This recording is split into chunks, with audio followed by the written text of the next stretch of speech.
자, 우리 함께 같이 인사하겠습니다. 오늘도 이 아침에 우리 주님으로부터 오는 크신 은혜와 평강이 예배에 참석하신 여러분들과 함께 하시길 바랍니다. 자, 우리 주변에 있는 분들에게도 하나님의 평강이 함께 하시길 바랍니다. 이렇게 인사할까요? 하나님의 평강이 함께 하시기를 바랍니다. 아멘. 자, 오늘은 허영심으로 이룬 양심이라는 제목으로 함께 같이 말씀을 나누겠습니다. 이 말씀을 나누기 전에 우리 믿음으로 함께 선포하겠습니다. 성경은 하나님의 말씀입니다. 오늘도 하나님께서 주님의 말씀의 종을 통해 이 성경의 진리를 나에게 선포하실 것입니다. 아멘. 자, 허영심으로 이룬 양심. 여러분들은 누구십니까? 이런 질문에 따라 여러분들은 뭐라고 대답하실까요? 첫 번째, 나는 하나님의 자녀입니다. 두 번째, 나는 하나님이 부르신 성도입니다. 그냥 마지막은 뭘까요? 이렇게 딱 질문을 하면 생각이 잘 안 나야 정상입니다. 알는 걸 제일 질문을 안 드리죠. 나는 하나님의 자녀입니다. 하나님, 나는 하나님께서 부르신 성도입니다. 그 다음에 마지막이 되게 중요해요. 나는 죄인입니다. 이게 너무 중요해요. 성도들에게. 이게 없으면 허영심에 빠집니다. 여러분, 오늘 아침에 막 예배를 준비하는데 갑자기 저 스크린이 나갔어요. 제가 막 당황되더라고요. 당황되니까 이게 막 예배에 막 영향이 미쳐지더라고요. 방금 한 여러분들과 나눌 말씀도 막 생각이 안 나고, 그러다가 그런 생각이 들더라. 이게 완벽한 건 하나도 없구나. 굉장히 중요한 질문이거든요. 하나님 앞에 나는 누군가? 나는 하나님의 자녀예요. 그게 너무 좋아요. 하나님, 난 자녀니 아버지 하나님이 내 아버지, 내가 부족할 게 뭐가 있겠습니까? 그러니 푸른 초장에 쉴만한 물가로 인도하는 게 당연한 거 아니겠어요? 두 번째, 나는 하나님께서 부르신 성도로 이 교회에 모여 있는 거 아니겠습니까? 교회라는 뜻은 하나님으로부터 부름받은 사람들의 모임이거든요. 그러니 여러분들이 어떤 모습입니까? 하나님의 형상이에요. 교회에서 서로 얼굴을 보면서 야, 주님 보는 것 같다고 막 예쁘고 귀엽고 사랑스럽고, 그게 교회거든요. 그러니까 교회가 부흥한 거였습니다. 마지막 세 번째가 나는 죄인인 거예요. 그래서 하나님보다 넘어서지 못하는 거예요. 교회가 막 부흥하고 막 그러다 보니까 교회가 갈라졌습니다. 그러다가 저 영국 장로교회에서 나온 말이 뭐냐면 소위 예정설이었어요. 예배 드릴 때 이렇게 겁주는 거예요. 여기 있는 사람 중에도 결정이 되어 있는 사람들이 있다. 천국 갈 사람과 천국 가지 않을 사람이 결정되어 있다고 했어요. 그게 소위 예정론이었어요. 그리고 막 주장합니다. 막 유명한 사람 이름도 막 대요. 칼빈의 예정론이다 그러고 막 그랬어요. 여러분들 가운데 천국 갈 사람과 지옥 갈 사람을 누가 정했습니까 도대체? 그게 허영심이에요. 그거 하나님밖에 몰라요. 그런데 그것도 정해져 있지가 않아요. 그런데 누가 감히 내가 천국 가고 내가 지옥 간다고 누가 감히 결정해 줄 수 있습니까? 그런데 오늘 에베소서에서 뭐라 그랬냐면 하나님의 예정은 무엇이다라고 여기 정해져 있어요. 하나님의 예정은요, 너희들이 천국 가다, 너희들이 지옥 간다가 아니라 이렇게 되어 있습니다. 제가 읽어드릴게요. 곧 창세전에 그리스도 안에서 너희를 택하사, 이미 하나님이 택하셨어요.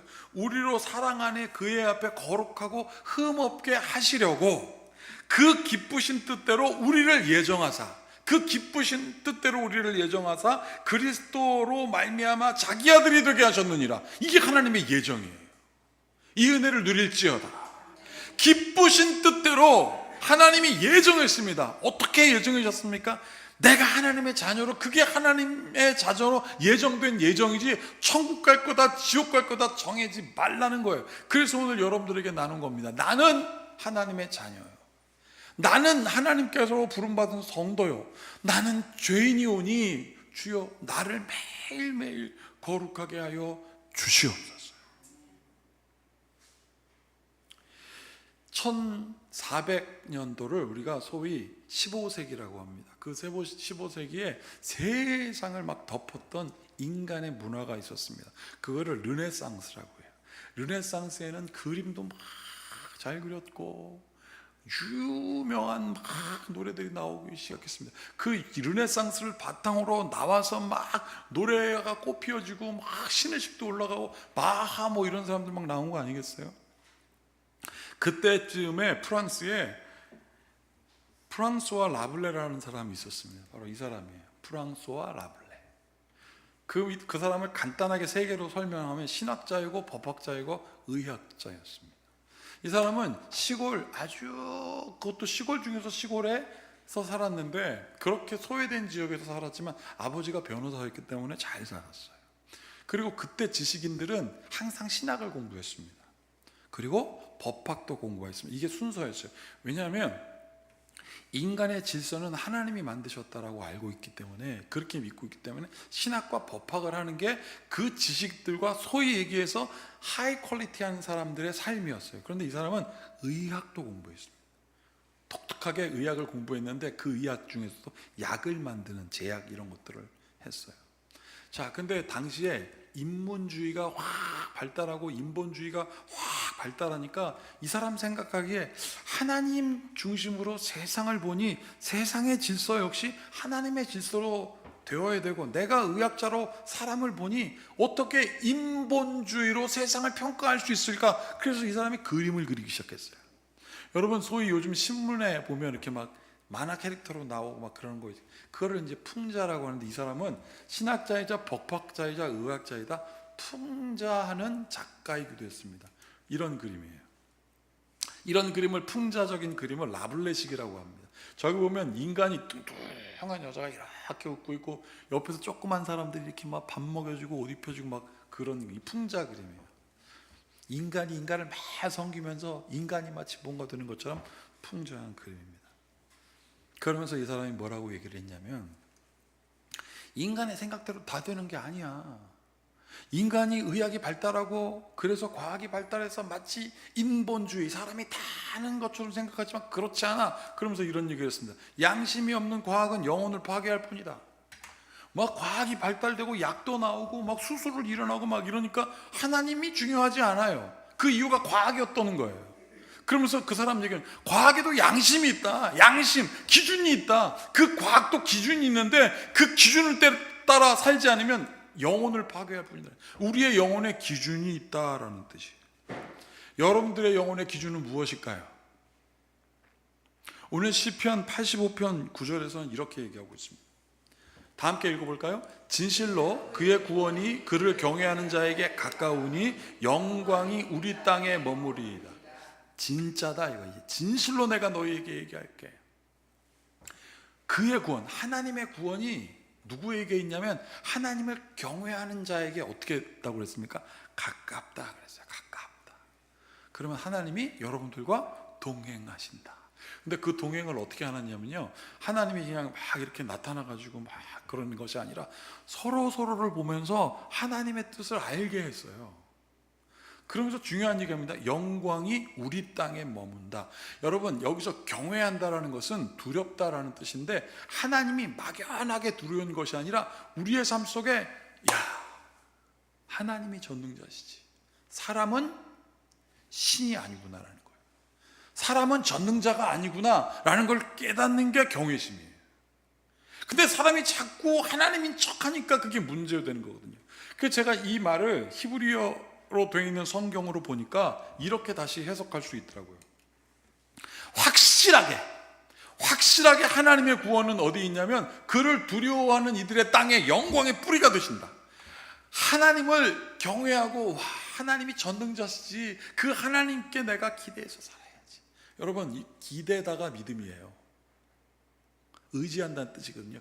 내가 하나님을 의지해서 살아야지. 그러면 하나님은 그 의지해서 사는 사람의 땅에 영광의 뿌리를 심으셔서 그를 통하여 하나님의 은혜가 나타나게 하신다. 이게 여러분들을 향한 하나님의 예정입니다. 나는 하나님의 예정을 입은 하나님의 자녀입니다. 이 고백이 여러분들의 고백이 되기를 축복합니다. 우리 옆 사람한테 이렇게 얘기할까요? 당신은 하나님의 자녀입니다. 그리고 또 하나, 영광의 뿌리가 될지어다. 영광의 뿌리가 될지어다. 영광의 뿌리가 되는 거예요. 여러분, 하나님을 믿고 하나님을 경외하는 자, 이것이 바로 우리가 지난 4주 동안 계속 말씀을 나눈 겨자씨 믿음의 실체였던 거예요. 여러분, 겨자씨가 안 보인다 그랬잖아요. 우리의 삶에도 하나님을 경외하는 그 경외라는 경계가 막 이렇게 두껍게 막 늘 막 구름 기둥과 구름 기둥처럼 나오고 홍해가 쫙 갈라지는 것처럼 나오고 메추라기가 막 부러지고 그러면 놀래서 살 것 같아요. 오, 하나님의 은혜로 살아야지. 그런데 그렇지가 않습니다.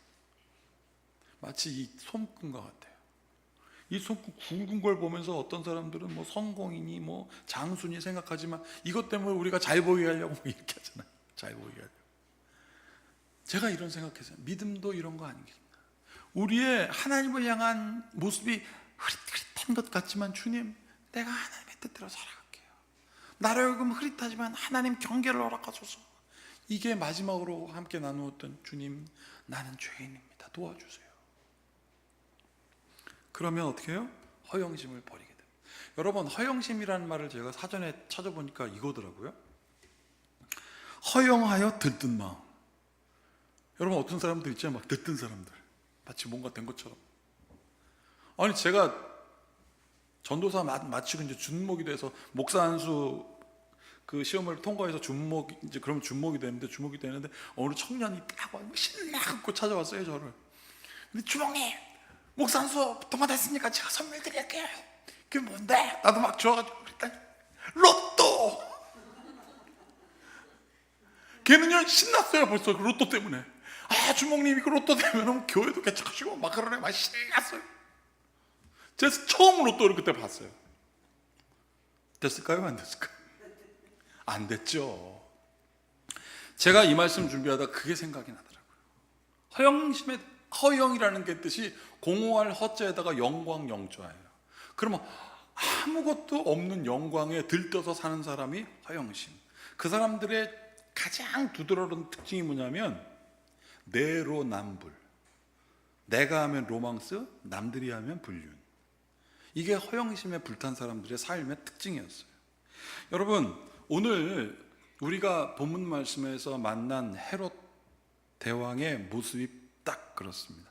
여러분, 오늘 소개되는 사람은 헤롯 안티파스 2세고 헤롯 안티파스 1세가 했던 사람, 그가 허영심에 불타서 했던 게 뭐냐면, 허영심에 불타면 여러분 영광이 없는 마음이기 때문에 불안해요.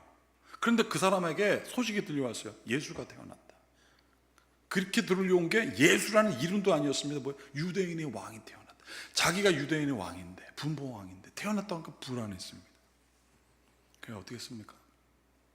아무것도 저항할 수 없는 힘, 아무 힘 없는 2살 미만의 아이를 다 죽였습니다. 그 아이들이 칼 앞에 뭘 하겠습니까? 응앵이 울지. 2살짜리가 제대로 걸어 다닐 수나 있겠어? 다 죽였습니다. 허영심 때문에. 자기가 왕인데. 그리고 그 사람의 아들이 오늘 헤롯 안티파스 2세인데, 이 사람은 그 아버지보다 나아요. 양심이 있습니다. 양심의 가책을 받는 사람이에요.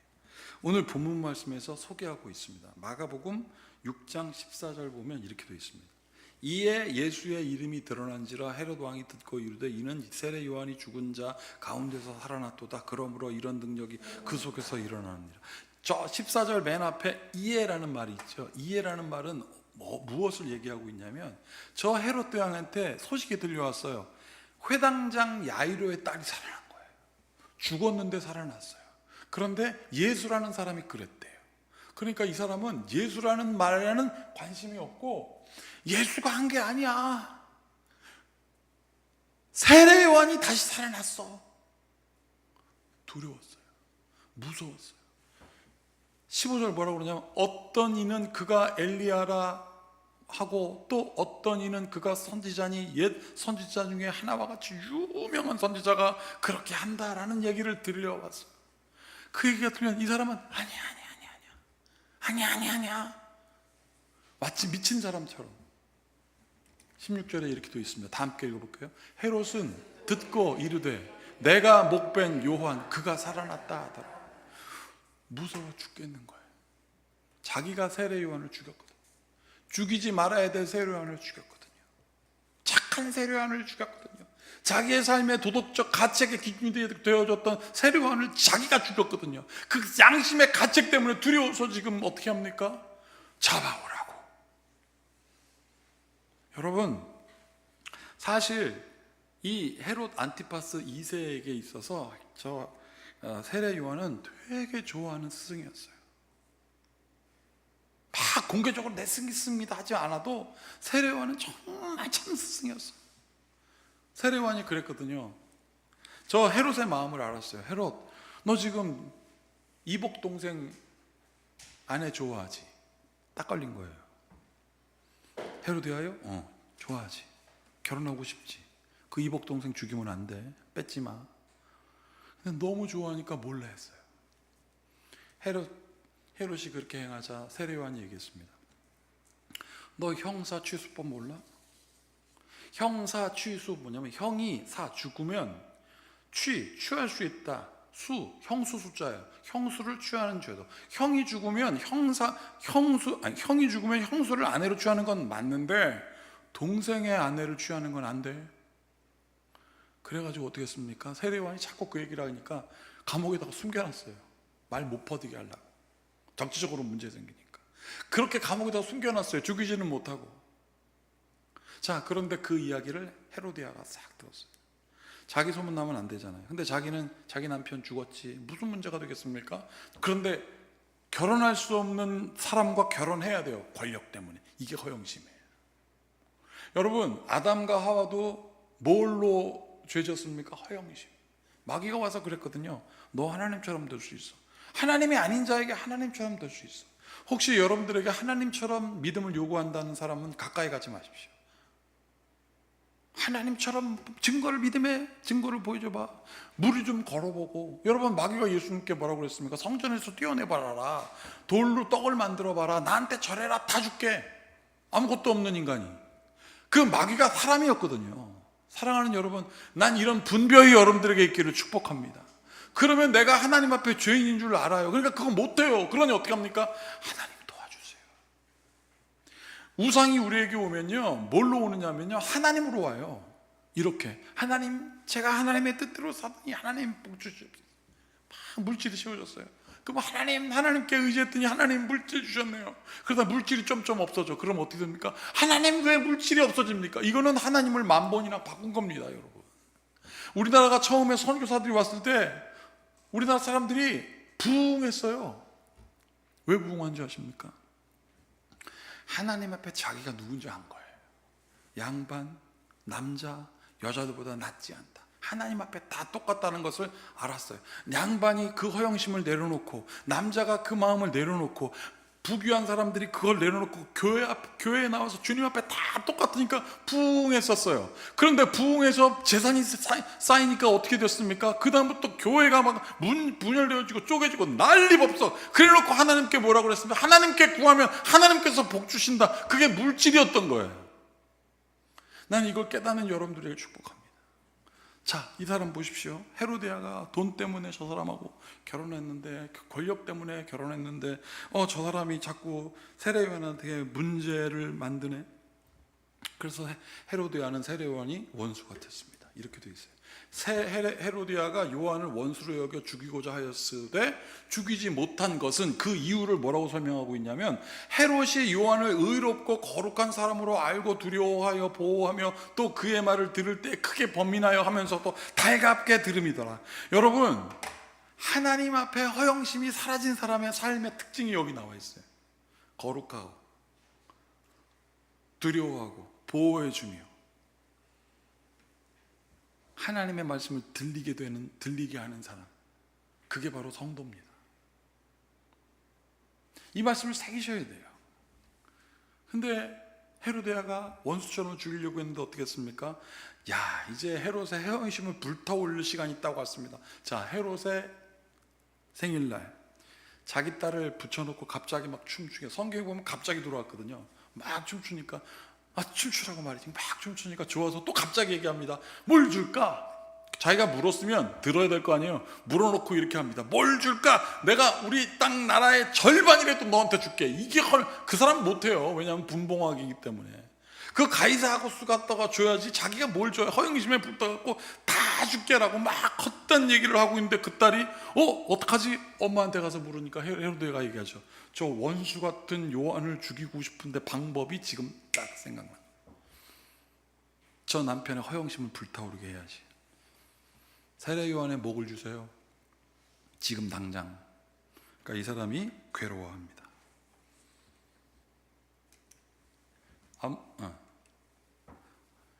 그가 곧 왕에게 급히 들어가 구하여 이르되 세례 요한의 머리를 소반에 얹어 곧 내게 주기를 원하옵나이다 하니 26절 왕이 심히 근심하나 양심의 가책은 있으나 자기가 맹세한 것과 그 앉은 자들로 인하여 그를 거절할 수 없는지라. 여러분, 우리에게도 이런 시험이 엄청 많이 찾아와요. 그랬을 때 여러분, 다시 한번 말씀드리겠습니다. 주님, 나는 죄인이오니 나를 구원하여 주시옵소서. 제가 아는 한 지인이 있습니다. 공군 대령 출신이에요. 전투기를 다 몰아봤고 그렇게 해서 예편하셨습니다. 저기 무슨 큰 항공사 기장으로 들어가야 되는데 사업하겠다고 나왔어요. 그게 공군 무기 사업이었던 것 같아요. 근데 거기에 대해 증인으로 요청받아가지고 이제 딱 형사 앞에 가서 형사가 증인한테 증인 직업이 뭡니까? 라고 묻겠죠. 저는 그래서 이렇게 생각했습니다. 이분 공군대령 출신이고 이 사람은 형사니까 나 공군대령 출신이요 라고 말하면 형사가 같이 국가 공무원들이니까 서로 이해하겠지 싶어서 이 사람이 뭐라고 대답했을까 이렇게 생각하고 있었어요. 그랬더니 그 장로님이 그랬대요. 형사가 직업이 뭡니까? 그랬더니 저 농부입니다 라고 했대요. 제가 그 얘기 듣자마자 지금 잔뜩 그거 생각하고 있거든요.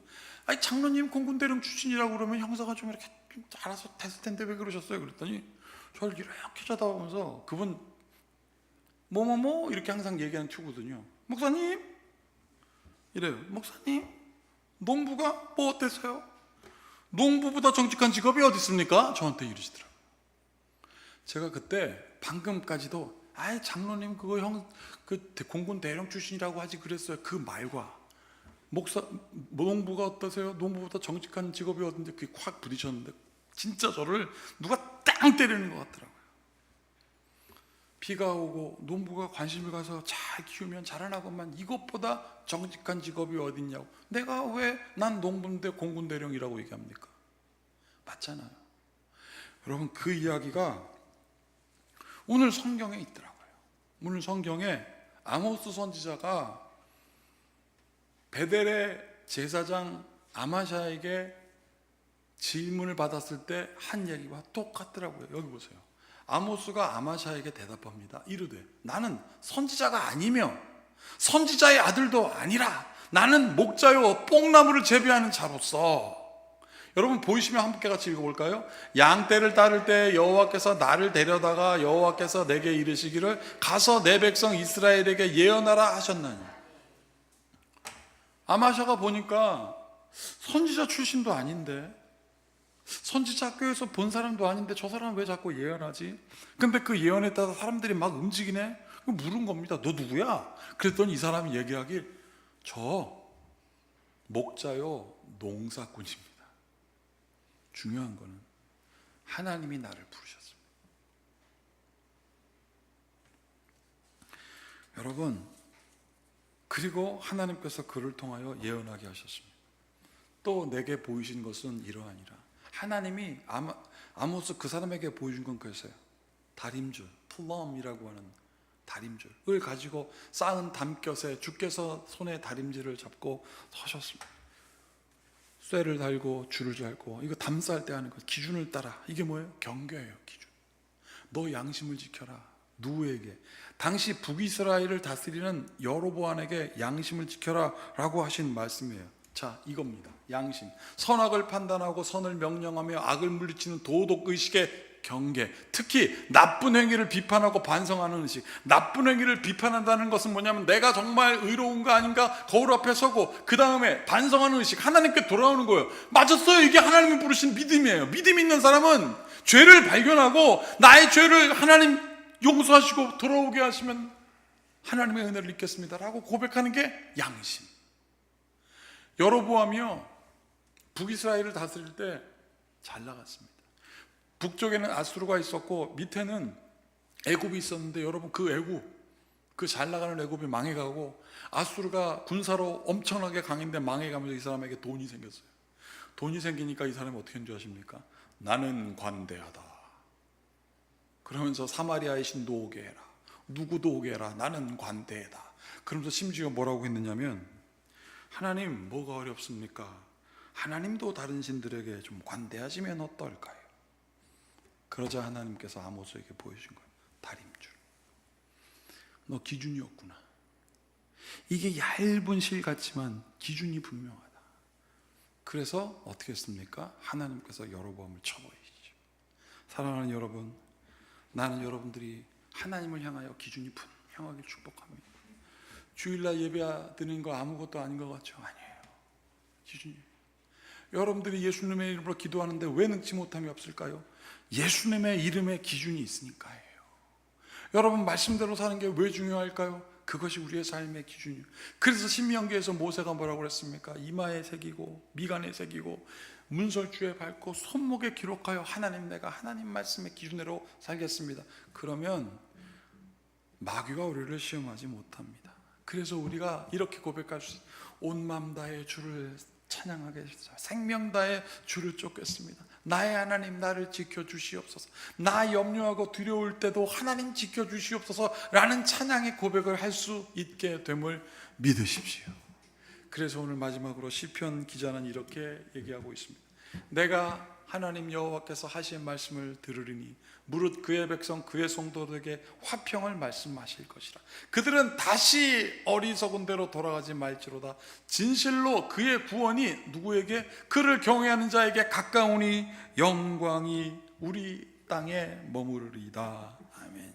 이 모든 지각에 뛰어난 주님의 평강이 허영심 버리고 주님 앞에 나아가 하나님의 뜻대로 살기를 원하는 여러분들 마음과 생각을 지킬지어다. 기도하시겠습니다. 하나님, 주님 뜻대로 살게 하소서. 뒤돌아서지 말게 하소서. 흐릿한 것 같지만 분명한 기준이 있음을 우리가 분명 보게 하시고, 하나님 아버지여, 보이지 않는 것 같지만 그 믿음의 삶에 의지하여 살게 하시고, 작지만 겨자씨만한 믿음에 의탁하여 오 하나님, 주님을 의지하며 살게 하여 주시옵소서. 물질에 좌우되거나 권력에 좌우되거나 그 어떤 것에 영향받는 것이 아니라 주님의 놀라운 은총 가운데 살게 하소서. 예수님의 이름으로 축복하며 기도하옵나이다. 아멘.